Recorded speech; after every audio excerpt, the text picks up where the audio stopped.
Hello, everyone. Jay here from Your Weight Loss. And today we have a special guest, Mr. Rob Allen, all the way from Montreal. This is fun. Hi. Hi, it's great being here. We're just so happy. We're happy to have you. We found you on Instagram. We reached out and you answered, and here we are. Yeah, we're so grateful that you said yes. Of course. I love your page. I love all your stuff, and you have kind of the same message as I do. So I thought it'd be perfect. Before we get going, we have some amazing questions for you. But before we get going, I would love for you to tell our listeners a little bit about who you are and how you got to do what you do. Well, it all started a long time ago, obviously, when I was playing a lot of sports and stuff in high school, university, and then once you start working, obviously you don't have as much time to work out. So, in CEGEP University, I started working out a lot instead of playing sports. And so I changed my whole major and went into exercise science, focused more on athletic therapy, clinical exercise physiology. Really loved that. And then, so that transitioned into, being a personal trainer, one-on-one, did that for, 20 years, working in the gym with like a variety of clients, picked up like a lot of certifications along the way.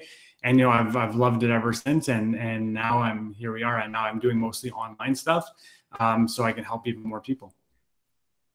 That's amazing. So did you move to online like pre-pandemic, or was this kind of a pandemic type thing? Well, I was already on the verge. I was doing it a little bit, but that kind of pushed me over the edge. And now I'm like 90% online. Because I mean, when you are doing that one-on-one, it's very limited as to how many people you can help.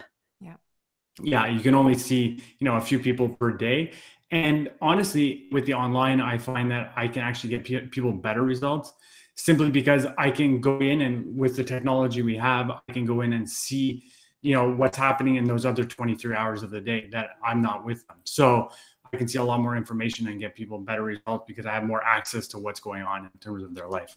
That is so cool. Yeah, no, and I would agree, even for Your Weight Loss, like when obviously the pandemic moved a lot of we made the change in January 2019 where we really because we also have locations where we're from, where people see us weekly and whatever. And we needed to basically bring everyone online, and it just opened up that world of are you on TikTok? I'm curious. Are you on TikTok? No, I'm not on TikTok. Well, I have an account, but I've never posted anything. I'm not there yet. One day. So for us, it was TikTok that really brought us to the world of calorie deficit. That's kind of how we realized that the world needed more of that message. And we started to really show up on social media with that message. But anyways, for us as well at Your Weight Loss, we needed to move everything online, and really, we feel like we've seen the same results. People are getting amazing results through the online program. So I can just imagine the same. You get to be there more than when it's one-on-one in person. Yeah, for sure. Yeah. And you, because it's so much easier to just, support people via Zoom and things like that. You jump on a call quickly, talk about things, set up meetings where, people might not always be able to be present, but they can always tune in later and kind of get the information anyway, kind of at their own schedule. Yes, cool. Their way. But we do love your approach on Instagram, and we love that you're like to the point. And do you get any hate? Do you get any internet hate? How do you deal with the trolls? I try to just, for sure, no matter what you say, even if it's like, you could say, oh, the sky is blue, and somebody's going to come and say you're wrong and, attack you. But generally what I do is I just ignore them or I block them. Yeah. I do feel like you still have a really good approach though on your Instagram. Like It's not as bold as some of the people with calorie deficit message. No. Why do you feel like some people struggle? Like for us, what we were most shocked about when we really started showing up on social media, talking about calorie deficit, talking about but you still need to be in a calorie deficit, for fat loss. We were just shocked that so many people weren't aware of it. So that was the first piece that was shocking. Why do you? But not even understand. Frustrated. Yeah, like not even understanding the words calorie deficit and needing to explain it, and then people are frustrated that this is the way. Yeah, because a lot of people hear calorie deficit and they think it's just like another term like keto or intermittent fasting, and they think it's like one of these fad things. They think it's a diet. They think it's a diet. Yeah. And when in reality, like all diets lead to that, right? So that's why it's a little bit more all encompassing than your traditional, fad diet, right? Absolutely. So love love all of your posts where you talk about calorie deficit. But the other piece that really resonates with your weight loss is you talk about the importance of consistency and, listening to your body and like all the other aspects that, yeah, you have to create a calorie deficit to lose weight, but weight loss can be more complicated than that because you also need to be consistent with it. And in order for you to be consistent with a calorie deficit, you need to definitely find your way to do that, or else you're going to be too much in a calorie deficit. Then you'll be hangry. Then you won't, so it's just like all the other aspects of weight loss that can really be the missing piece that tons of people just want the answers for the physical transformation and not the talk. Like, let's have a conversation about what you want and how to get there. So I'm just like going through your Instagram right now until you'd be inspired for conversation. You go, Leaf. Okay, so speaking of calorie deficit, we'll get into the first question. So I'm curious what you say, and I'm sure that you get this all the time, I'm assuming. I am in a calorie deficit, but I am not losing weight. So what do you say to your clients or people? How do you help them? What do you say? What do you do? Well, I mean, generally when somebody thinks they're in a calorie deficit and they're not losing weight, it could be a variety of things, but most likely it's that they aren't actually in a deficit.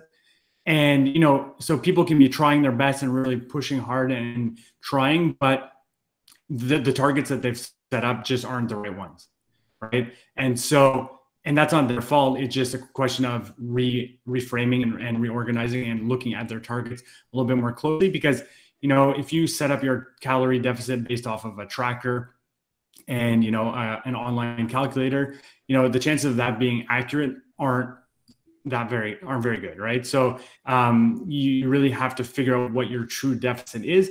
And you can only do that by, first of all, being consistent. Second of all, being patient and adjusting based off of the results you're seeing. Oh, I love that. Adjust according to the results you're seeing. And I had someone say this on my Instagram yesterday because it was my question, Ask Me Anything. And someone asked me, my BMR is 1,555 calories, is a good range from 1,300 to 1,600. And I'm sure people are so like, look at all these numbers, right? It's like almost so confusing. And like, do you understand what that even means? And so when I went on, I said, even if, do you want me to just say, yes, yeah, that's a good target? But the thing is this is a conversation. The chances of you actually achieving that target in a way where you're happy, you are prioritizing what you want to prioritize, that you are, making sure that you are doing things in your way and not just for weight loss.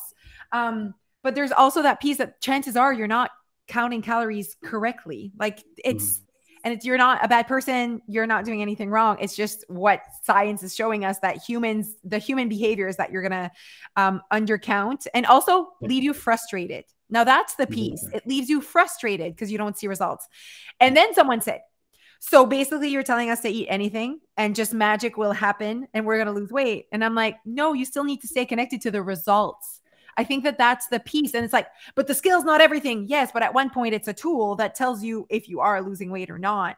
Yeah. So I know maybe this is not part of the questions, but we're going towards scale. Talk to us about, you just said that you have to listen to the results. The results will, you need to adjust according to the results. So do you tell your clients to use the scale as a tool? Let's have a conversation about the scale. Well, the scale, it's important it's one way of finding results. And it's usually the one that's most important to people. So you want to, disconnect any emotional kind of connection to what the number you see is. Because if you jump on and you gain 2 pounds, you're going to be demoralized, you're going to be demotivated, you're not going to feel good. You probably won't track very well that day. You probably won't exercise because you're not going to feel very good. So it's important to have a disconnect there. It's just collecting information, like data points that you're able to kind of plot on a line and then kind of see the big picture. Because people kind of overestimate what they can achieve in a very short amount of time, but they underestimate what they can achieve in a long period of time. So when you look at the day to day and it's fluctuating all the time, it's demoralizing. But if you take it over 6 months and you see, okay, yeah, I started here, but now I'm here, but it's been like this the whole way, but you just draw a line and you're like, well, it's going down. So it's important to track and make sure that you know what's going on, because if you don't, you can't adjust properly, right? Yes, yes, 1000% to everything he said, you guys. You need to go back and listen to his words about disconnecting the emotion, the drama. We call it drama. There's drama around the scale. And I mean, we are female. We understand that drama and emotions is probably higher in our blood than men with the scale. Okay. And it is what it is. But we have those conversations with our members as well, Rob. We're like, you are putting drama, and the drama is making you behave in a way that's not allowing you to perform properly for you to actually get your goals. And so, yes, to everything Rob just said, that was amazing. Yeah. And I mean, to add to, like, because day to day, your weight can fluctuate so much because your body's mostly water, right? So, you know, you can go, your weight probably fluctuates 3, 4, even 5 pounds over the course of the day, depending on what you've eaten. And how much you've drank and all these factors. So, you know, from one day to the next, it can be a big change. And so if you're too connected to that emotionally, well, you're just kind of on a roller coaster of emotions, like day in and day out. Yeah. And that's the way to live, right? So the two pieces that I hear from this is the connection emotion, like you have too much of an emotional connection to a number. And the next thing that I really heard, like that I got from what you just said, was the timeline. So saying like you're not giving yourself 6 months, a year to see results. It's very much like emotional that day, and you're not looking at the big picture. Loved everything about it. That's exactly our message. Perfect. Yeah, we really like our members to take the pressure off of the timeline, and just, and just say, imagine if you just gave yourself a year. Like, imagine how, like, take that like heaviness off of, I'm going to lose 20 pounds before the end of 2021. Let's just take that off and let's see what we can do in a year. Imagine how you could be feeling in a year. And it's hard for people. We live in a society where we want everything yesterday. So we understand why. And we also understand that a lot of people come to us almost desperate. They're uncomfortable in their body and they want to feel better now. Yeah. Yeah, for sure. Okay. So, go ahead. No, I have nothing. Go. Okay. So we already kind of touched on this a little bit. And I'm curious to hear your opinion on your thoughts on tracking calories and the pros and cons behind actually tracking your calories. So I'll start off with the cons. So the cons would be, it's time consuming, right? It's annoying. Like, nobody likes tracking their food. Like, you eat and then you're kind of like, oh, I have to put in all this food. Like, it's annoying, right? But, and it's not 100% accurate, right? I mean, food labels can be off, obviously human error. There's a lot of factors that go into it not being super accurate. Okay. So for those two reasons, it's not great. Plus, just people kind of get obsessive about it and kind of gamify it. I've seen a lot of people, they aim for, let's say, 1,700 calories. They're hitting it and they see results and they're like, okay, well, wow, I'm getting good results. What if I go down to 15? What if I go down to 13? What if I do 1,000? And then it's just because it becomes like a game where they're trying to go lower and lower because they get kind of addicted to seeing the result on the scale. And so, it no longer becomes about being healthy, and it just becomes about hitting that lowest possible number that they can survive on. And so for those reasons, it can not be great, right? Now, the pros would be that it actually gives you the information to, allow you to make an informed decision around your choices, right? So you do have the data. It's not perfect, but it's the best we've got, right? You can't, measure your calories in any other way. We have to know whether you're in a calorie deficit or not. And, that's the most accurate way you can do yourself to kind of see how much you're actually inputting into your body, to allow you to have the information to make an informed decision on whether you need to adjust those calories or not. I love it. Yeah. At the end of the day, what I hear is you feel like it's a pro for the awareness. It's creating awareness.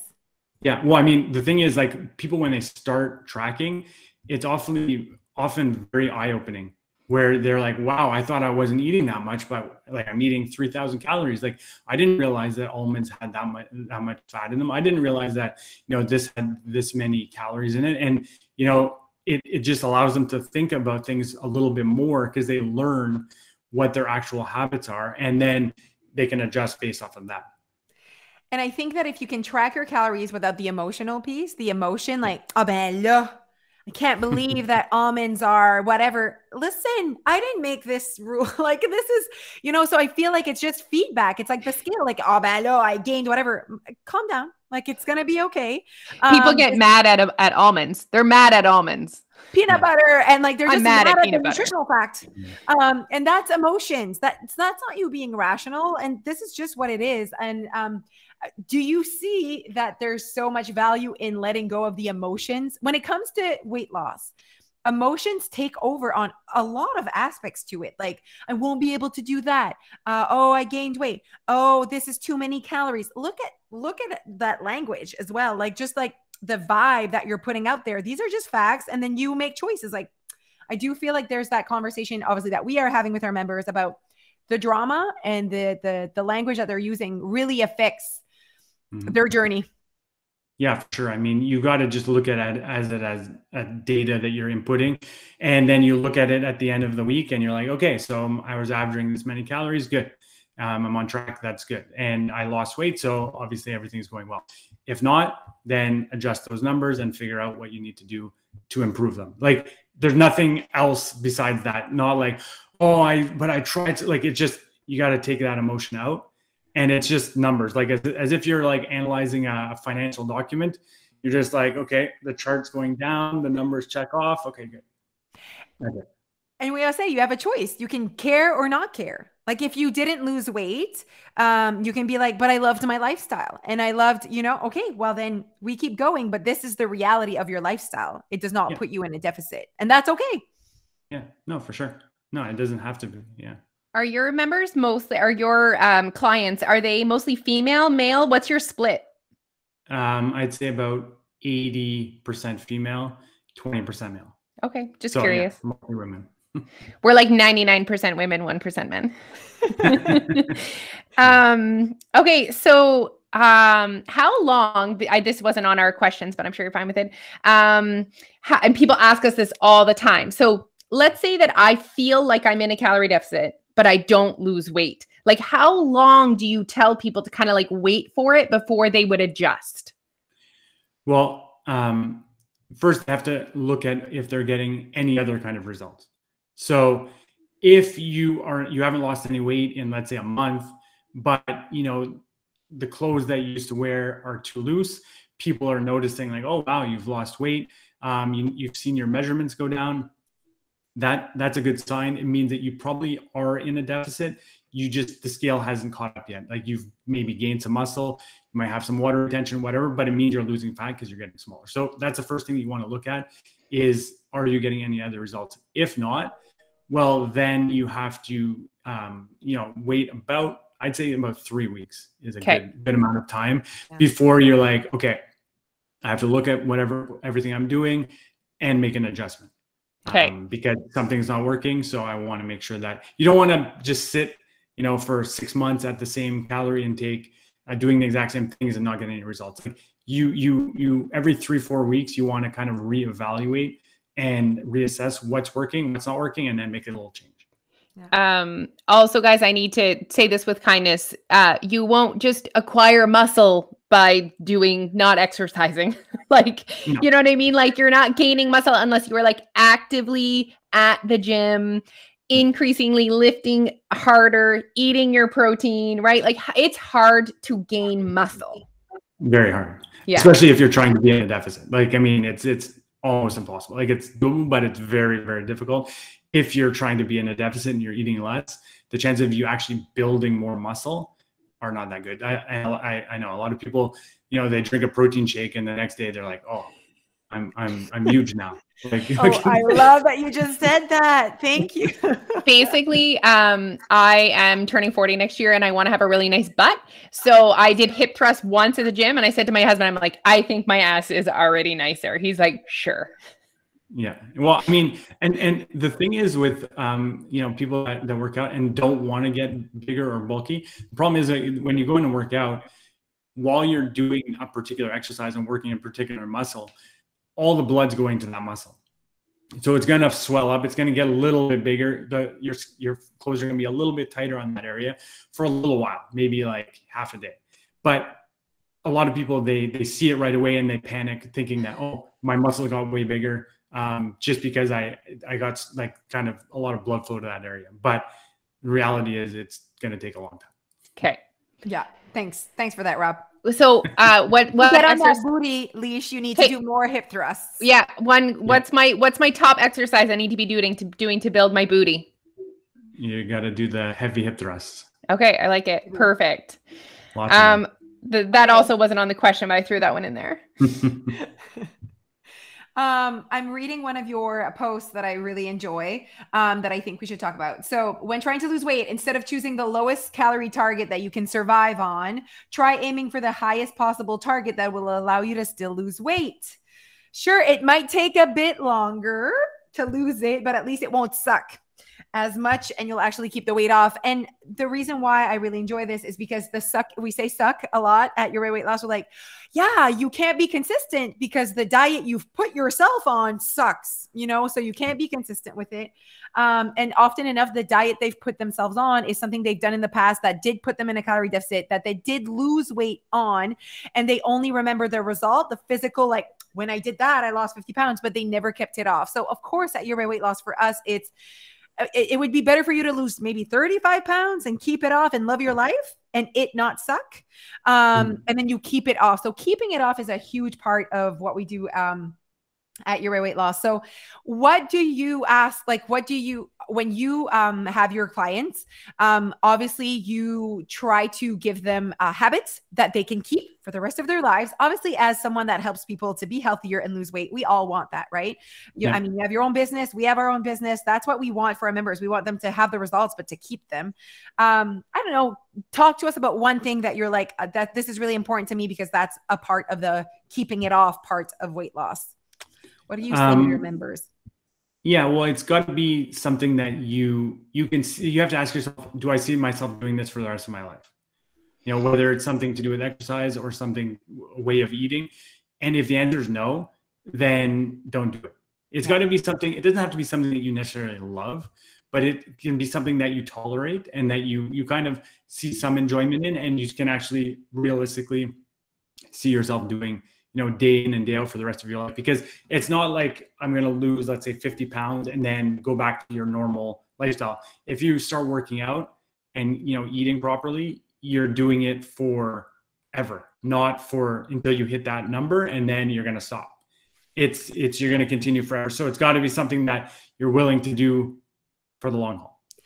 We say it in a way where we say you have to do something that represents who you want to be, not the results you want out of it. So if you are someone that wants to eat vegetables, twice a day, or work out, or go to the gym, be a gym goer, or be a walker, it needs to be who you want to be. And you're not doing this performance for a physical transformation. It needs to, like, I'm one step closer to who I want to be. So I feel like it's the same message for sure. Yeah, for sure. It's just, being not wanting to be something for a reason. It's just being that thing, right? Yes. That person. Yeah, exactly. Okay. So I want to talk about calories. So I'll do obviously an extreme example. So, I mean, so we tell people you just need to create a calorie deficit, and they're like, so what? I could eat donuts all day. And we're like, I mean, yeah, you could. You would feel like shit if you ate your total calories in donuts. You wouldn't have a lot of energy. You wouldn't have a lot of micronutrients. You'd probably be hungry as well. You would be hungry, have a headache, all that stuff. So yes, you can, but obviously it's not that extreme. And weight loss is always so extreme. It's like kale and broccoli and fish. Or it's like, Big Mac meal, supersized Big Mac meals. What advice do you give your clients as far as the composition of their calories? How much comes from whole food versus processed food? How does that conversation go? Well, I mean, generally what we want is to hit, a good 80% of their food from like whole food, unprocessed food, food that's actually going to build up your body and nourish you properly, give you a lot of energy. And then you have a little bit of room, 10, 20% where, when life kind of happens, you go and you have drinks, you're having desserts, you're stuck somewhere and you have to grab, a quick snack at the grocery store and you don't really have any other options. So it could be at I don't here we have depanners, but whatever, like quick meal. So that's always going to happen. So, you can have a little bit of that because it's going to make your life much more livable. It's going to make everything much more sustainable long term. So you're better off aiming for, 80% perfection rather than and being successful with that than aiming for 100% perfection and failing miserably, which is almost guaranteed. Yeah. Perfect. I mean, it's, I love that you said it's like the long-term game. It's the sustainability. You know what I mean? That's what's going to see us through, is not trying to eat only fully whole foods. It's like, and the 80-20 thing is like a goal, it's for those the goal that everyone's so if you're like 100% processed, it's a good start to just start eating a fruit. You know what I mean? Like you're not at 80%, but that's the ultimate goal, to be at 80. Yeah. I love that. Yeah. Yeah, exactly. And like quite often when I'm looking at clients' nutrition and what they're eating, they might be eating 40 grams of protein per day. And what I want them to be at is about 120, right?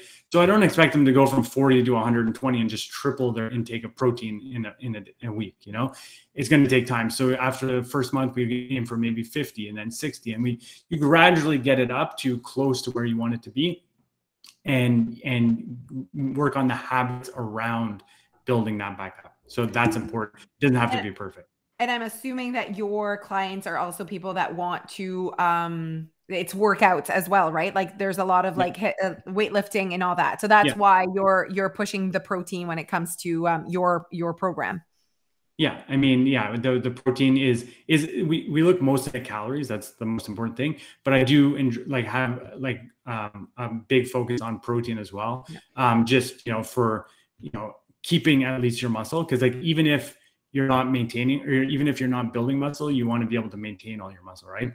Yeah. If you're in a deficit, and which is the goal. So you got to get enough protein. Obviously it does fill you up more. It makes you feel more satisfied. And then also it just, so many calories that you intake in protein get burned up in digesting and absorbing. So net you can actually eat a little bit more if you're eating a lot of protein.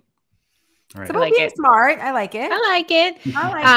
But you know what? And people listening to this, guys, though, if you hate protein, that doesn't work for you. Like what he said works great if you like are a person that is like, if you're a vegan or a vegetarian. I mean, I know there's other ways to get protein in, but like it still has to be important to you and your way, and your values as well. Because the actual advantage that you might get off of eating a little bit of extra protein, it's there, but it's small. It shouldn't be. Sometimes we get so focused on the small little things that we lose sight of the big things, Yeah, I mean, people get bogged down with like all these little things that are going to give 1% improvement and kind of throwing out the 90% things, the big rocks that are actually going to move the scale a lot more.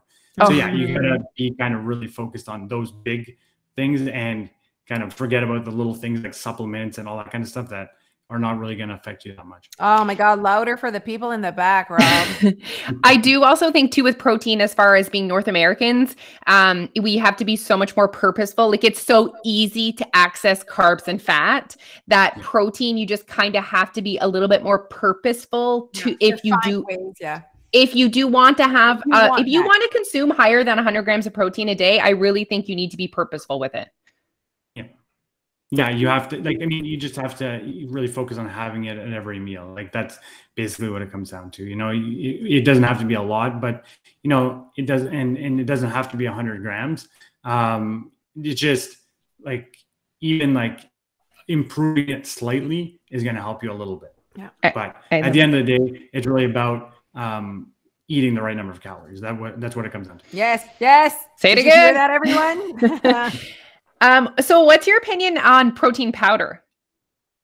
Well, I mean, the thing is, like, a lot of people have a tough time getting it in, or getting enough protein in, right? So it's pretty efficient, it's quick, very high protein to calorie ratio. So if you're watching your calories, but you want to get more protein, you can grab a shake. The problem is a lot of them have a lot of artificial sweeteners. So you got to kind of be careful. You got to test them out, see what's going to work for you, what's not going to cause like a lot of, digestive upset, so to speak, and make sure that you're getting the right one. And, you can have one once in a while, but I wouldn't use it to replace actual food. You don't want to be, having most of your food coming from protein shakes and bars and all kinds of stuff. You're better off getting actual real food if you can. But it does help a lot. It's easy, convenient, fast. So they're helpful. It's weird because we obviously, our members sometimes are like, can I make this recipe? But no, they have like this weird relationship with protein powder. And we've had multiple people on our podcast talking, and you guys seem to we all have the same opinion. It's like, I don't know why it's been demonized. It's like, is this a bad thing? But it can really fill in the recipe, fill in the day. And there's nothing bad, like it's not this bad. It has a bad like for some reason. It turns people off for some reason. They're like afraid. I don't know if it's because they think they're going to get muscly, or they're afraid to, because it's processed. They think it's like fake, but then, they're eating a granola bar and they're eating so yes, it is processed, but I mean, how many of us eat 0% processed food in the run of a day? Not many. Exactly. Yeah. And so if you're going to get some processed food, a protein shake is a good place to have it. Right. So yeah, it's a lot of people think it's like steroids, basically. Big guys at the gym drinking their protein shakes, and they just that and creatine are two things that like people just think, these are bad things, and it's not natural. It's not natural. You're right. Protein. It's something that's in food anyway. So. But you know what? It comes back to what you said. Like they get boggled like into this one little thing, and they do that for tons of people. Do that. They see, let's say, me and Alicia out to lunch, and they're like, they can go out to lunch. Yes, but this is not our everyday. Or even doing a 15-second TikTok, and you get attacked for what you did in the 15 seconds, and they're like, they're promoting processed foods. It's like, oh my goodness, this is a 15-second moment in my day. You don't see all the things I do. So it's like the bulky guy at the gym, and they see him drink a protein shake, and they're like, that's why he has those big muscles. Like, no, if you saw everything that person eats and all the work that person does, that the shake that they're drinking is like such a small, it's not even a thing. Oh, it's funny.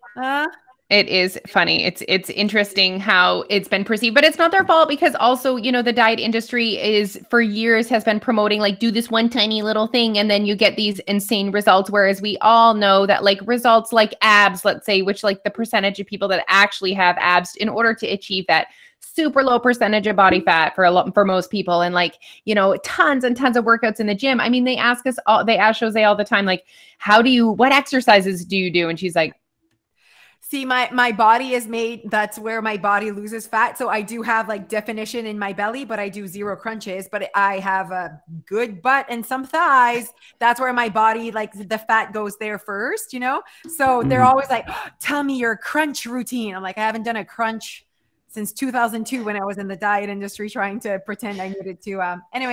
But yes, no, but like Alicia said, it's not their fault. The diet industry has like keto as demonized carbs.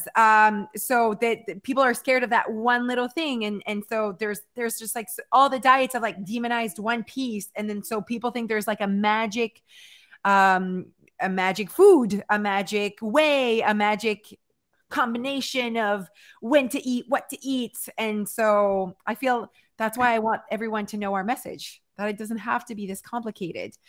And that actually ties in really well with like, we can end with this because this will be like positive and fun. Okay. So I found one other thing and I'm like, oh, I wonder if he deals with that.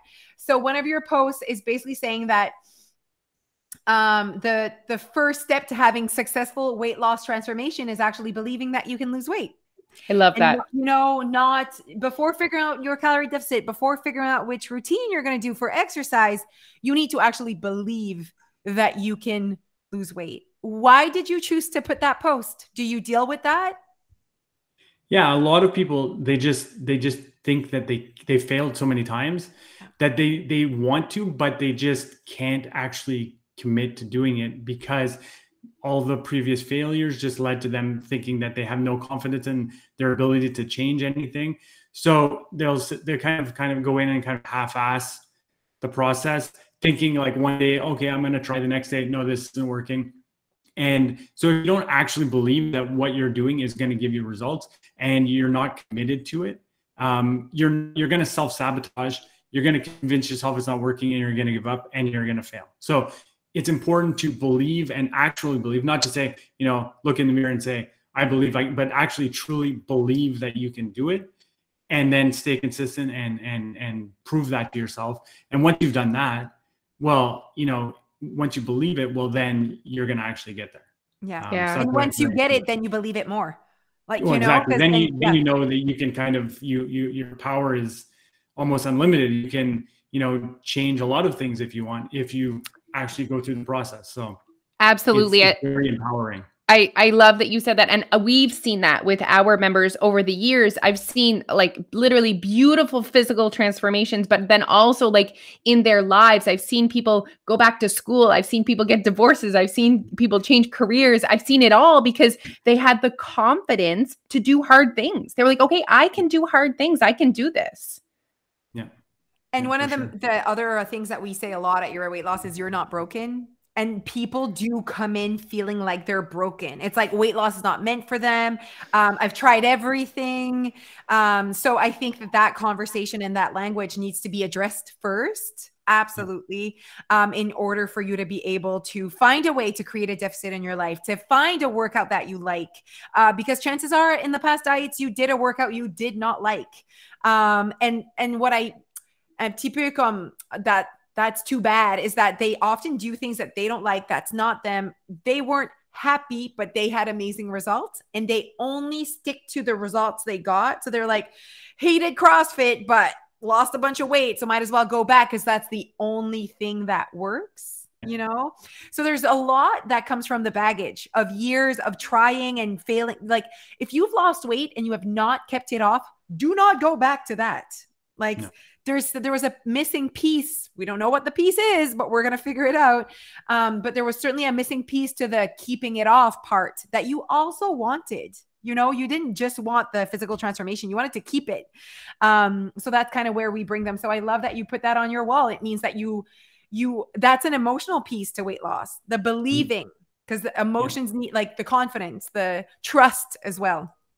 Yeah, exactly. You have to believe that you're able to do it, because at the end of the day, if you don't actually think that you can do it, well, you're like not. I said, you're going to fail. And if like you mentioned, if you tried something, it worked, but then you're back in the same situation as you were prior to that, well, then it wasn't really as successful as you thought. It didn't work, right? Yeah, if you're having to do the same thing over and over again to lose weight, it's probably not the right approach. Right. Yes. But we're humans and we go back to it. Yeah. And we forget what we ate last weekend. So we have amnesia of how we felt deprived when we lost that weight. We just remember the glory and the after pic that shows up on our memories on Facebook. And we don't forget the whole work we had to do and the fact that we kind of had lost ourselves and that we weren't really approaching it in the way that felt right. So it's time and work as well, and dealing with the trauma of losing the weight, gaining it back, the diet noise, the diet language. Like there's a lot to unlearn and there's a lot to learn as well to do it a different way. Exactly. Okay. So I would love for you to leave our listeners with just like one little tidbit. So a lot of people listening to us want to lose weight. If you were, kind of coming across someone on the street and they're like, I want to lose weight. Like, where should they start? Where should they put their energy? Well, if it's somebody that's starting from scratch, an absolute beginner, I would suggest that they just focus on, trying to eat a little bit of protein at every meal, get lots of vegetables, increase their vegetable intake, drink 2 to 3 liters of water a day, and go for a walk every day. Just the basic habits.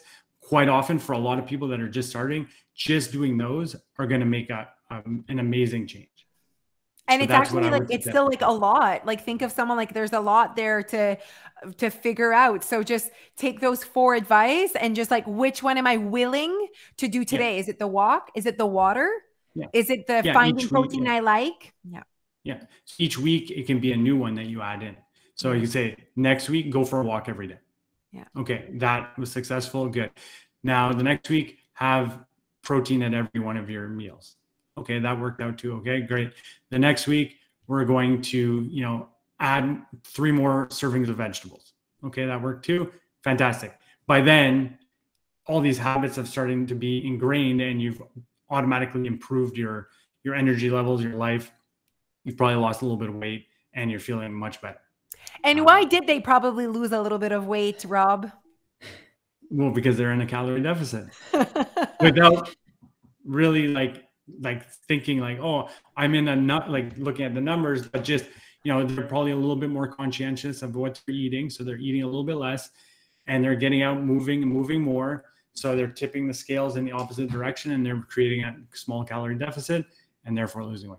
There you go. And they're like, oh, that's just magic, Jose. And I'm like, I mean, it's not magic, but sure, kind of. I mean, people, it's almost like they think that they need to know the number in order to be a calorie deficit. And I'm like, your body, you just need to create a deficit, whether you know the exact number. I mean, no one knows the exact number. We all know how difficult it is to accurately track what comes in. And also what goes out is also an estimation.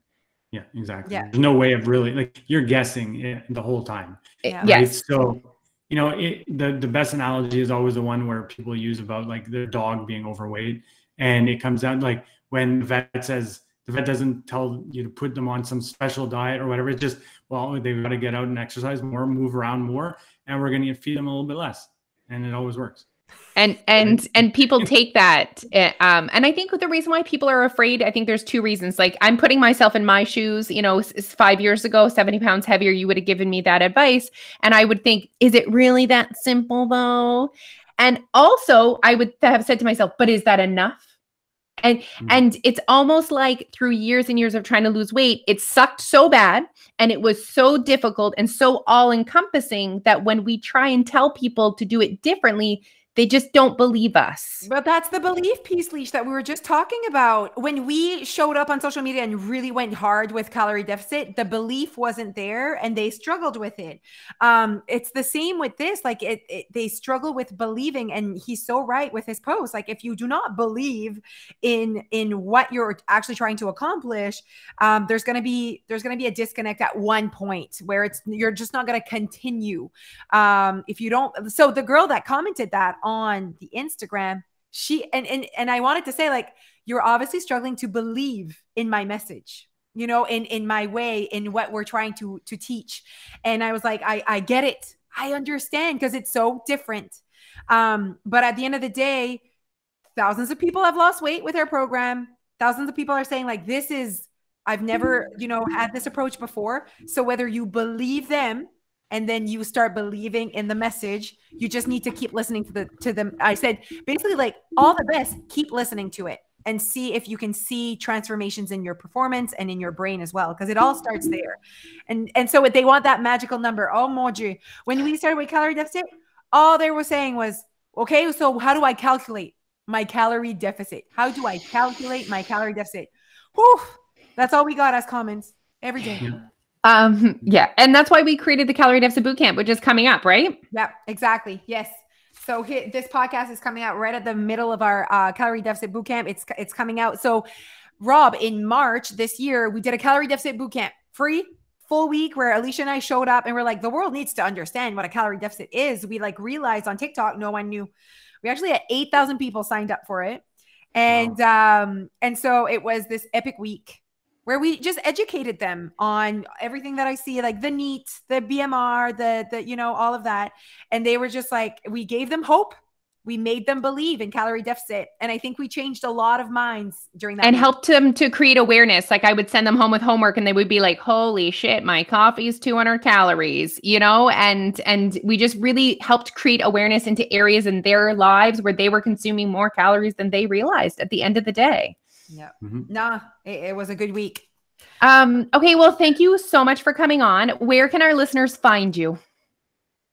Well, on Instagram, on Rob Allen Fitness, and I have a Facebook group as well. It's called Simple Sustainable Weight Loss. So you can find the links for both of those on my Instagram. Perfect. Okay. Well, thank you so much for being here. We appreciate your time. We know that that's a really important resource. So thank you so much. And we'll see you on the gram. Everyone follow us on YouTube, Facebook, TikTok, and Instagram under Your Way Weight Loss, or join us at yourwayoursupport.com. Go and join our Calorie Deficit Bootcamp. Starts very soon. Okay, bye guys. Bye. Thanks for having me. Take care.